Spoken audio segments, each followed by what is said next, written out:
గోహత్యా దోషాన్ని ఆపాదించుకున్నటువంటి గౌతమ మహర్షి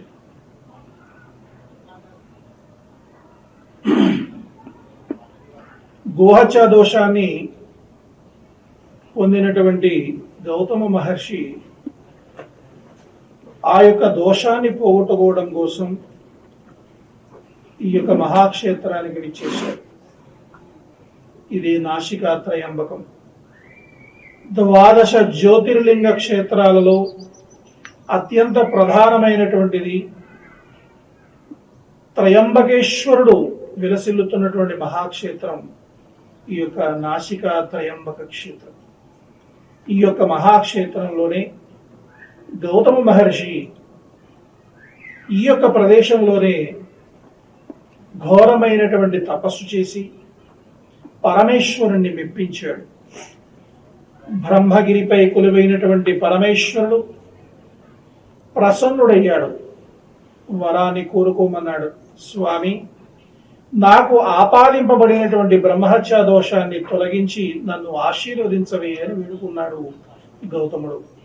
దాంతో పరమేశ్వరుడు తన యొక్క జటాజూటమందు ఉన్నటువంటి ఆ యొక్క గంగను ఒక వెంట్రుకను తప్పించాడు. ఆ యొక్క గంగమ్మ తల్లి అంతర్వాహిని అయి బ్రహ్మగిరి నుండి ఈ యొక్క ప్రదేశంలో ఉన్నటువంటి గోవు యొక్క నాసిక ద్వారా ఆవిర్భవించింది. అందుచేతనే గోదావరి అయినది.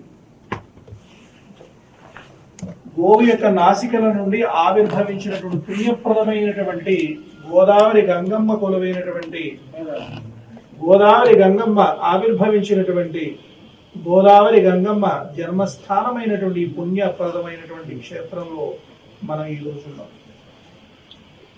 ఇక్కడ నుండి బయలుదేరింది గౌతమ మహర్షి వెంట. ఈ మహాదేవి అనేకమైనటువంటి పుణ్యక్షేత్రాలను పునీతం చేస్తూ రాజమహేంద్రవరం వరకు ప్రయాణించి అనేకమైనటువంటి ఉపనదులను తనలో విలీనం చేసుకుంటూ రాజమహేంద్రవరంలో రాజమహేంద్రవరంలో అఖండ గోదావరిగా అఖండ గౌతమిగా మనకి దర్శనమిస్తూ ధవళేశ్వరం వద్ద వశిష్ఠగా గౌతమిగా చీలి అనంతరము సప్త గోదావరులుగా సాగర సంగమం చేస్తోంది. ఈ జగజ్జనని ఆవిర్భవించినటువంటి పుణ్యప్రదమైనటువంటి మహాక్షేత్రమే నాసికా త్రయంబక క్షేత్రం. గోదావరి జలం పానం చేసేటువంటి వారు, నిత్యము గోదావరి మాతను తలచేటువంటి వారు తప్పకుండా అమ్మవారి యొక్క జన్మస్థానమైనటువంటి ఈ ప్రదేశాన్ని సందర్శించి తీరాల్సిందే. అదేవిధంగా గోదావరి పుష్కర సమయంలో గోదావరి మాత ఆవిర్భవించినటువంటి ఈ మహామహిమాన్వితమైనటువంటి త్రయంబకేశ్వర క్షేత్రంలో అమ్మవారిని సందర్శించి పుష్కర స్నానం కనుక ఆచరించినట్లయితే గోదావరి గంగమ్మ సంపూర్ణమైన అనుగ్రహంతో పాటుగా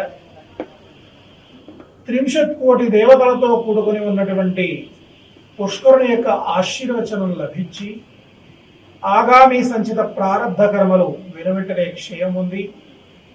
పరమపదమైనటువంటి మోక్ష సామ్రాజ్య సిద్ధి మనకు ప్రాప్తిస్తుంది. అందుచేత పుష్కర సమయంలో ప్రత్యేకంగా ఈ యొక్క స్థానాల్లో స్నానం ఆచరించినట్లయితే అఖండ ఫలితాన్ని మనం సిద్ధింపజేసుకోగలుగుతాం. శ్రీ గోదావరి మాత ఆవిర్భవించినటువంటి ఈ యొక్క పుణ్యప్రదమైనటువంటి మహాక్షేత్రంలో గోదావరి మాతను భక్తి శ్రద్ధలతో ఆరాధించి తరిద్దాం.